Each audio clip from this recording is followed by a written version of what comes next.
Voici la lettre qui met fin à tous les espoirs. C'est le coup de massue pour tout le monde. Gymnastes, parents, entraîneurs et dirigeants sont KO debout. Tous espéraient que la Fédération française de gymnastique maintiendrait l'activité. Cette fois-ci, c'est officiel. La structure va fermer au 30 juin. Audrey, mère d'une athlète de 14 ans, éprouve un immense sentiment d'injustice et dénonce un gâchis aux conséquences incalculables. Ces pauvres petites qui se bagarrent depuis 1, 2, 3, 10 ans, qui essayaient d'attoucher leurs rêves tous les jours à l'entraînement. Et au final, en une semaine, il y a tout qui s'est effondré.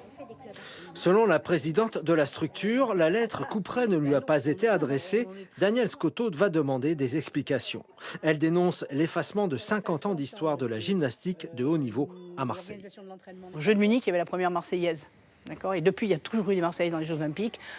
Avec plus ou moins de bonheur, le nombre de filles les 200 filles qui sont passées par le pôle, les 200, il y en a plus de la moitié, bien plus d'ailleurs, qui ont eu un Juste au Corps France un jour. Nous avons donné connaissance de cette lettre à Sébastien Gibrayel. L'adjoint au sport de la mairie de Marseille nous fait part de sa combativité pour maintenir cette activité sur la ville. Et il a rendez-vous en début de semaine prochaine avec le président de la Fédération de gymnastique qui devrait faire des propositions.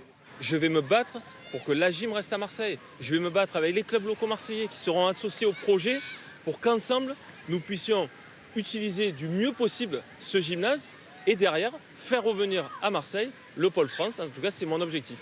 Nous avons joint le signataire de la lettre. Selon le directeur technique national de la fédération, le pôle France de Marseille n'était plus viable parce qu'il rencontrait des problèmes financiers depuis plusieurs années, des problèmes de gouvernance et d'éthique suite à la condamnation du directeur technique pour harcèlement moral sur 3 mineurs.